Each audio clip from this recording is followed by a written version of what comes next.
Hey, so I'm Hank and this is CBMF. So, I've seen a bunch of them Marvel movies now and I got a bunch of questions.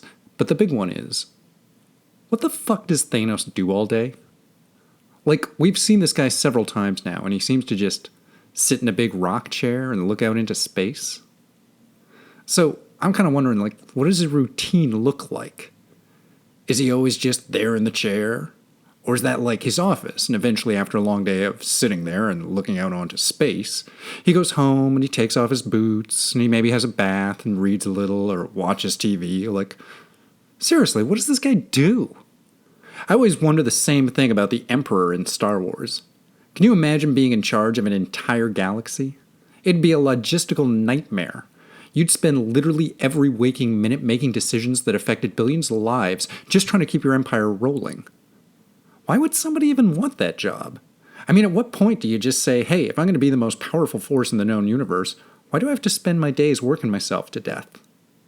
The Emperor is another guy who seemed to spend a lot of his time just sitting in a big chair looking out over space. Is that it? Is that the limit of their imagination? I mean, sure, it's a good view, but after a few months, wouldn't you be calling somebody in to hook you up with a desk and a computer?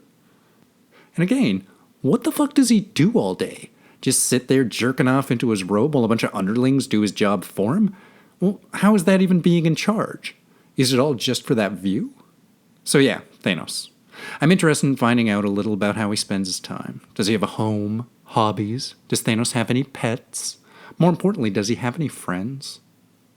It's a sad tale otherwise.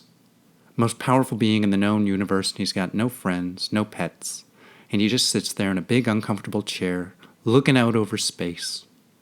Who does he hang out with? Who does he talk to? Does he have some pal who sends him a bunch of funny gifts on his phone? Does he ever get an email with a video of a bunch of little space pandas in it and think to himself, God damn, those little space pandas are fucking adorable. God, what am I doing with my life? A lot of questions. No real answers. But it's worth thinking about, I think. I'm Hank, and this has been CBMF. Thank you for tuning in.